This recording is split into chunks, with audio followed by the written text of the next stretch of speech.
Hello, this is News Pulse on UATV. I am Henry Keane and thank you so very much for joining. Today in the episode, fierce battles in Pokrovsk expose Putin's true goal, not territory, not land, but empire. Stay tuned for Frontline updates. Kyiv hit by waves of North Korean, Iranian and Russian missiles and UAVs as evil's access arms flow to Moscow continues. Ukraine strikes Russia's key oil hub and most protected city Novorossiysk with Long Neptune missile. The General Staff of Armed Forces of Ukraine recorded as much as 172 combat engagements on the front line over the past day alone. Nearly one-third of that were in Pokrovsk direction, obviously where Russian occupiers attacked defense forces positions 51 times. President Volodymyr Zelenskyy stated that he will fully support any decision made by the military commanders who are located directly on the front line and accessing the real combat situation. He said this in an interview with Bloomberg Television while commenting on the extremely difficult situation Ukraine is facing in Pokrovsk. According to him, after a month of fierce fighting, Russian forces are attempting to establish control over the city. I will support our soldiers, especially commanders who are there, how they can control the situation, or it's too costly for us. The most important for us is our soldiers. Russia is seeking a victory in Pokrovsk to try and persuade Trump that Ukraine should pull out of the whole of the eastern Donbas, consisting of the Donetsk and Luhansk regions, to end the war. We cannot leave eastern Ukraine. Nobody will understand that. People won't understand that. And the main thing is that nobody will guarantee you that if they seize this or that town, they won't move further. Volodymyr Zelenskyy, President of Ukraine, in an interview with Bloomberg Television. Stabilizing the situation in the Pokrovsk-Mirnograd sector depends on the coordinated work of the military command structures and the units carrying out combat missions. This was reported by Commander-in-Chief of the Armed Forces of Ukraine, Alexander Syrskyi, following his visit to Pokrovsk. The military are focused on controlling specific areas, protecting logistics routes, and ensuring the evacuation of the wounded. The Russian army is attempting to take advantage of difficult weather conditions, conducting assault operations with small scattered infantry groups and using light equipment.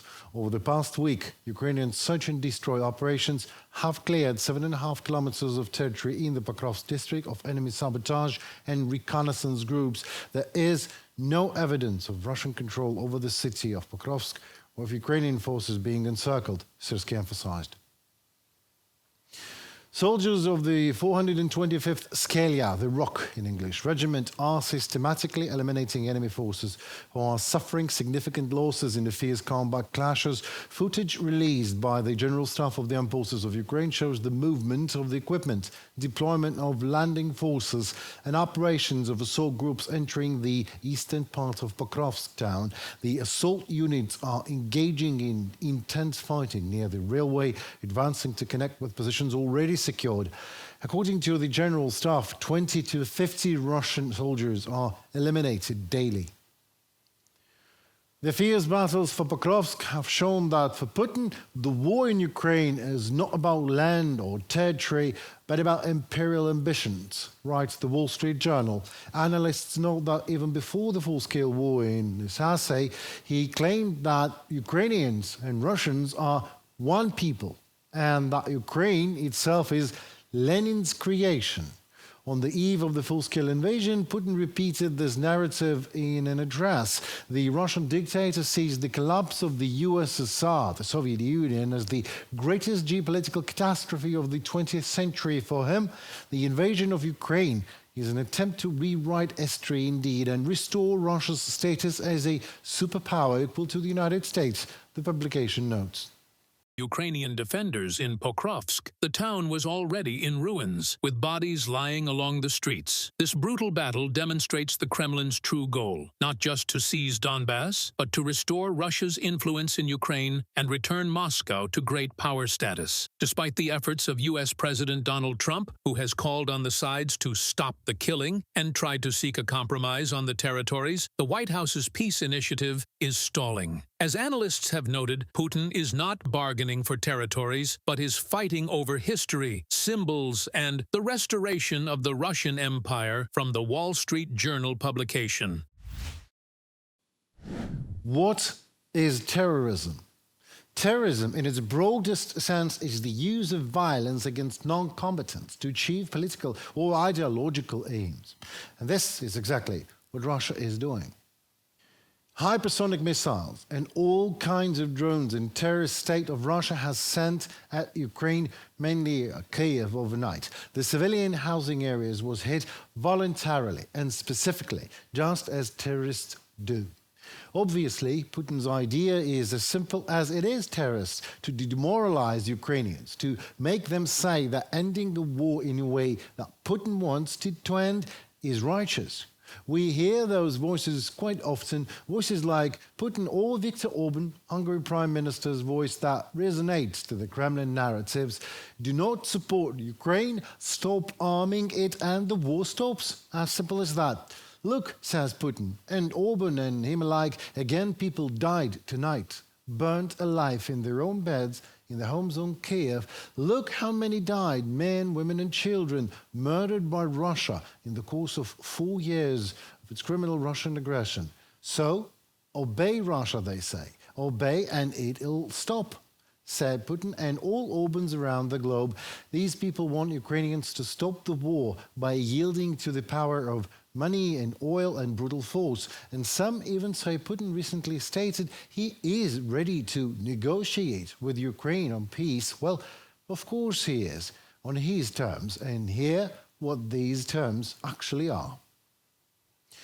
The Ukrainian Air Force, radio technical troops to be precise, have detected and tracked a total of 449 airborne assault targets over the past 24 hours, including 19 missiles, 14 of which were successfully intercepted. Amongst the missiles were Russian-made Iskander-M and Iskander-K caliber Kh-47M2 Kinjal, Zircon, as well as North Korean Kn-23 missiles. In addition, 430 drones of various types were recorded, including around 300 Iranian-made Shaheeds, with 405 of them neutralized successfully. Other drones were Russian-made, the Gabera, and other UAVs with Chinese components in them. Missiles hits and 23 attack drones hits as well were confirmed at 13 different locations in Kyiv location city, while debris from downed targets fell across 44 sites. China is significantly financing Russia's military effort, which poses a direct threat to European security and a significant challenge to NATO. Finland's Defense Minister Antti Häkkinen said in an interview with AFP. He noted that Moscow's cooperation with Beijing has gone far enough for China now almost openly funding Putin's war chest. Russia would not be able to wage war for very long with its own resources. India, of course, provides funding in other ways, but China is doing so quite deliberately. It is supplying military components, cooperating in the defense industry, and organizing joint military exercises and various other large-scale activities in the Arctic, Indo-Pacific, and European regions. Antti Häkkinen, Finland's defense minister, in an interview with the AFP. Meanwhile, China stated that Beijing has never supplied any weapons to either side in the war in Ukraine and has no intention of tolerating attempts by the G7 to place blame on China. Well, as is known, the Foreign Minister of the Group of 7 countries said they are considering new measures of applying pressure on nations that assist the aggressor. They condemned military aid to Russia from North Korea and Iran, as well as the supply of weapons and dual-use components, in particular from China, which they said is a key factor enabling Russia's war. China's foreign minister rejected these accusations, stating that the international community is, we quote, once again ignoring the facts and distorting the truth. China's exports, however, to Russia in domestic Chinese currency yuan showed the sharpest decline in the past 8 months in October. Bilateral trade is being pressured by showing demand and issues caused by Western sanctions, Reuters reports. Analysts estimate that shipments to Russia fell by 22% compared to the previous year, totaling over $8.5 billion. This marks the 7th consecutive month of decline.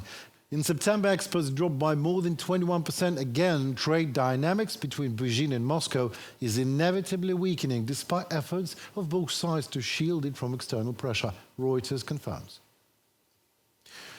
By the end of 2025, Russia aims to employ around 12,000 North Korean workers at enterprises in Alabug, a special economic zone in Russia where long-range drones used against Ukraine are produced.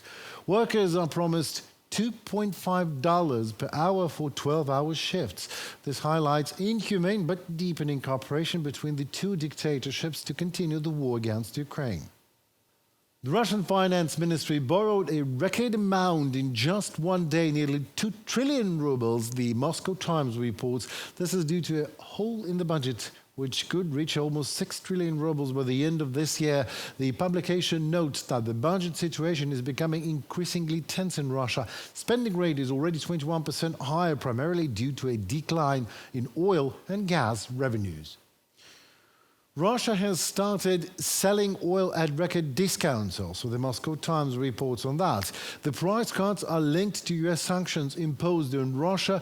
Two largest oil companies, Rosneft and Lukoil, as of November 10th, discounts on the Urals great ports of Primorsk and Novorossiysk reached nearly $19.50 per barrel. That's in dollars, compared to around $13 to $14 at the beginning of the month. Before the sanctions were imposed, the discount was even lower than that, $11, $12 per barrel.